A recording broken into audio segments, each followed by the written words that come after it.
Hi, I'm Melissa. Before I dive into this crazy story, make sure to hit that like button and subscribe.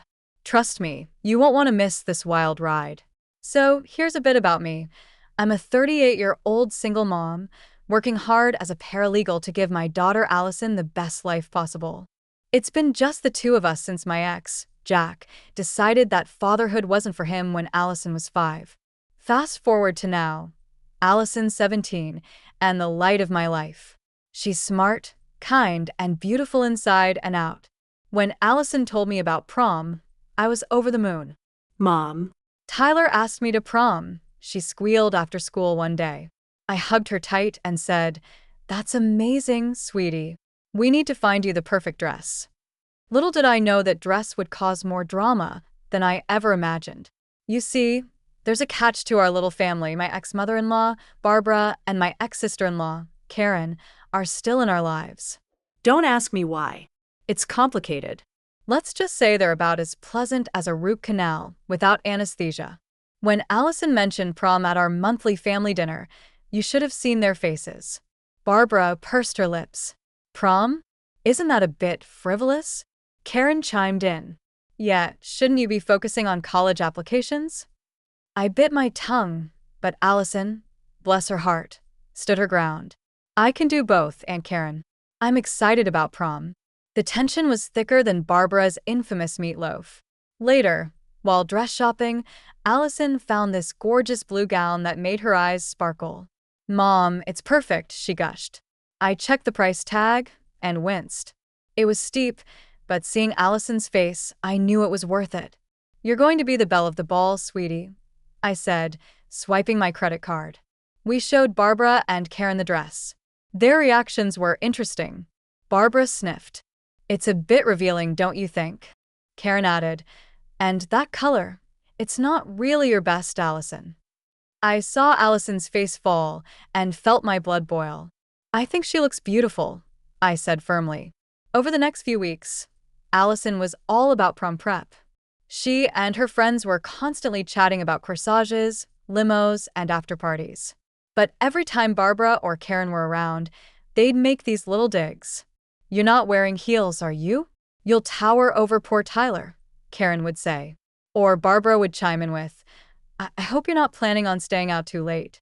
It's not ladylike. I tried to shield Allison from their negativity, but I could see it was getting to her. The night before prom, Allison was a bundle of nerves and excitement. We were doing last-minute prep, nails, hair, the works. "Mom, what if something goes wrong?" Allison fretted. I squeezed her hand. "Nothing's going to go wrong. Tomorrow's going to be perfect." As I hung up Allison's dress, making sure it was wrinkle-free for tomorrow, I had no idea of the storm that was about to hit. Sometimes the people you think you can trust are the ones you should watch out for the most. I had to run to the store for some last-minute items, hairspray, bobby pins, you know the drill. Barbara and Karen offered to come over and help Allison with some final preparations. "That's nice of you," I said, surprised by their sudden enthusiasm. As I left, I saw them heading upstairs with Allison. I should have trusted my gut feeling that something was off, but I pushed it aside, wanting to believe they were finally coming around. Little did I know, that decision would lead to a night I'd never forget, and not in a good way. I rushed back from the store, excited to surprise Allison with her favorite snacks for our prom prep night. As I pulled into the driveway, I noticed Barbara and Karen's cars were still there. Weird, I thought. They'd be gone by now. I quietly entered the house, hearing hushed voices, and was that the sound of scissors? My heart started racing as I crept up the stairs. Nothing could have prepared me for what I saw when I pushed open Allison's bedroom door. There, in the middle of the room, stood Barbara and Karen, scissors in hand, surrounded by blue fabric scraps.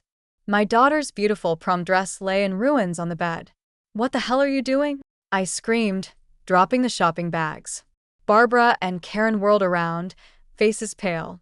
"Melissa, we were just," Karen stammered. "Just what? Destroying my daughter's dress? Have you lost your minds?" I was shaking with rage. Barbara stepped forward, chin raised defiantly. "We're doing what's best for Allison. That dress was inappropriate." "Inappropriate? It's a prom dress, not a stripper outfit." I couldn't believe what I was hearing. Karen chimed in. We were just trying to protect her reputation.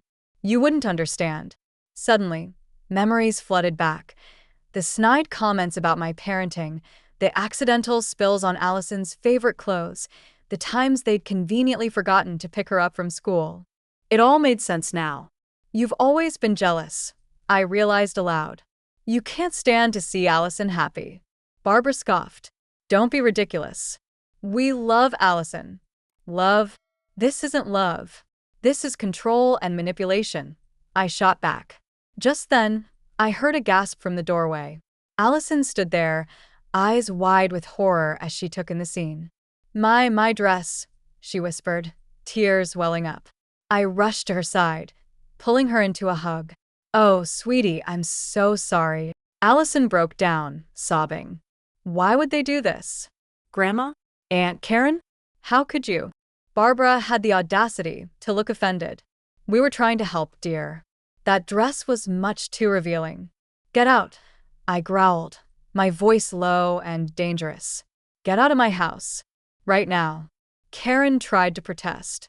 But we were just out, I roared, pointing to the door. As they scurried out, I turned my attention back to Allison, who was still crying. What am I going to do, Mom? Prom's tomorrow, and my dress is ruined. I held her tight, my mind racing. How was I going to fix this? The dress shops would all be closed by now.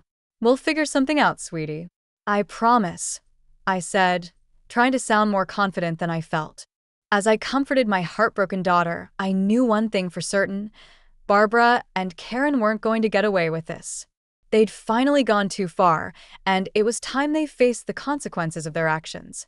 But first things first, I had a prom dress to magically produce in less than 24 hours. Talk about a mother's worst nightmare. As Allison finally drifted off to sleep, exhausted from crying, I sat at the kitchen table, my mind racing. This wasn't just about a ruined dress anymore. It was about years of manipulation and cruelty. I picked up my phone and dialed Jack, my ex. We need to talk. It's about Allison. 30 minutes later, Jack was at my door, looking concerned. What's going on, Melissa? I filled him in on everything, and his face grew darker with each word. I can't believe my own mother and sister would do this, he said, shaking his head. Believe it. And it's not just this. Remember when Allison didn't get invited to Karen's kids' birthday parties? Or when Barbara accidentally spilled wine on her graduation dress? Jack's eyes widened. You think those were intentional? I know they were, and we're going to prove it. We spent the next few hours calling friends and family, piecing together a pattern of Barbara and Karen's behavior. The stories came pouring in. My friend Lisa chimed in. Remember when Barbara told everyone Allison cheated on that math test? I knew that wasn't true. Jack's cousin Tom added, Karen once told me Allison was spreading rumors about my daughter. I should have known better than to believe her. By morning, we had a list of incidents spanning years. It was time to call in the big guns. I reached out to my old college roommate, Sarah, who is now a hotshot lawyer. Sarah, I need your help. We met at a cafe where I laid out everything we'd uncovered. Sarah whistled low. This is some serious stuff, Melissa. We're talking harassment, defamation, maybe even destruction of property with the dress incident. What can we do? I asked. Well, legally we could pursue charges. But given its family, there might be a better way to handle this. That's when the idea hit me. The annual family reunion was coming up in 2 weeks. Everyone would be there. Sarah, what if we expose them in front of the whole family? A slow smile spread across Sarah's face. Now that's an idea I can get behind. Let's plan this out. Over the next few days, while helping Allison prepare for prom, thank God for 24-hour tailors and my emergency credit card, we put our plan into motion. We gathered photos, screenshots of texts, and even security camera footage from my house showing Barbara and Karen with the destroyed dress. Jack reached out to extended family members, subtly ensuring everyone would attend the reunion. Lisa helped us create a slideshow of evidence, while Tom offered to be our tech guy at the reunion. We need to make sure they can't wiggle out of this, I said during one of our planning sessions. Sarah nodded. I've drafted a statement detailing their actions. We'll distribute it to everyone after the presentation. As the day approached, I felt a mix of nervousness and determination. Barbara and Karen had no idea what was coming. The night before the reunion, Allison asked, "Mom, are you sure about this? It seems intense." I hugged her tight. "Sweetie, sometimes you have to stand up to bullies, even when they're family, especially when they're family." Jack chimed in, "Your mom's right, kiddo. What they did to you is not okay, and it's time everyone knew the truth." Allison nodded slowly. "Okay, I trust you guys." As I laid out my outfit for the reunion, I took a deep breath. Tomorrow, everything would change. Barbara and Karen thought they could manipulate and hurt us without consequences. They were about to learn just how wrong they were. "Ready for tomorrow?" Jack asked as he was leaving. I nodded, a determined glint in my eye. "More than ready. It's time to end this once and for all. Let the show begin." The day of the family reunion arrived, and my stomach was in knots. Allison, Jack, and I arrived early to set up our little presentation with Tom's help. As family members started trickling in, I could see Barbara and Karen, all smiles and hugs, like nothing had happened. The sight made my blood boil. Once everyone had arrived, I stood up and cleared my throat. "Everyone, if I could have your attention, please. There's something important we need to discuss." Barbara looked confused. "Melissa, dear, what's this about?" I took a deep breath. "It's about the years of manipulation, lies, and cruelty that you and Karen have inflicted on Allison and our family." The room went dead silent. Tom hit the lights, and our slideshow began. "Last week, Barbara and Karen destroyed Allison's prom dress," I said as the security footage played. Gasps filled the room. We went through incident after incident. The birthday party snubs, the ruined clothes, the vicious rumors. With each revelation, I could see the shock and disgust growing on everyone's faces. Karen jumped up. "This is ridiculous. We've never done anything to hurt Allison." But her protest fell flat as more family members started speaking up. Cousin Rachel chimed in. "So that's why you told me Allison couldn't make it to my wedding? You said she was sick." Uncle Steve added, "And the time you said Allison was talking bad about my son? That was a lie." 2. Barbara and Karen's faces were pale, their eyes darting around the room, looking for allies. They found none.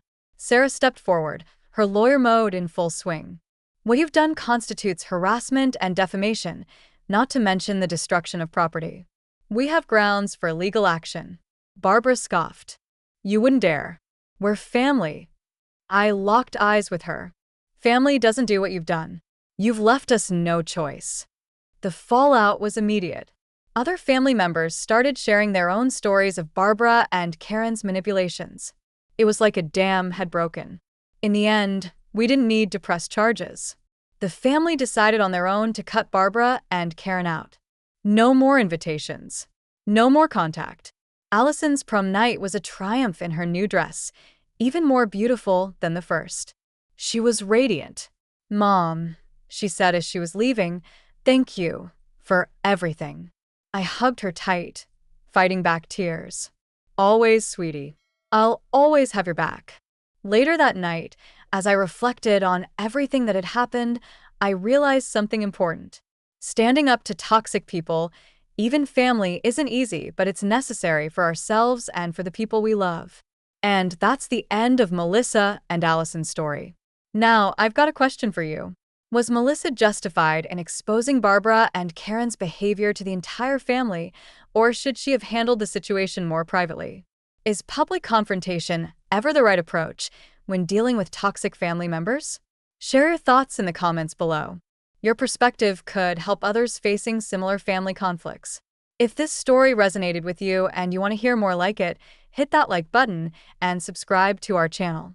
Your support helps us bring more of these real-life dramas to light. Thanks for watching. We'll see you in the next video.